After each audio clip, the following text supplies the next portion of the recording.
चाल घरे निया लगी 3 बखरा घर पड़ी पाउंस हो जाइछि। एपरि अग्निकांड घटी मयूरभंज जिला कुलियणा ब्लॉक अंतर्गत बाईगणबाड़िया पंचायत अधीन बाउंसकंटिया ग्राम रे, जहाँकि ग्रामर बैलोचन बेहरा 3 बखरा चाल घर संपूर्ण जली पड़ी पाउंस हो जाइछि। मिलिथिबा सूचना अनुसार गतकाली कौनसी कारणवशत घरे हठात निया लगी जाइथिला। आउ खबर पाई अग्निशम बाहिनी आसी निया को आयत्त करथिले मध्य सेतेबेळकु घरे थिबा समस्त जिनिसपत्र पड़ी पाउंस हो जाइथिला।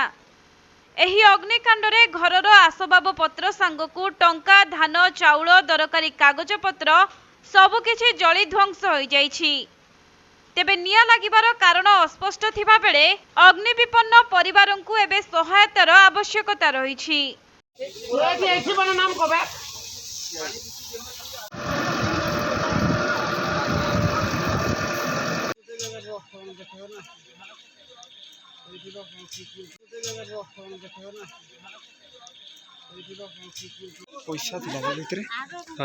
मयूरभंज जिला मोरडारू ज्ञानरंजन बेहरा रिपोर्ट, कोणार्क लाइव।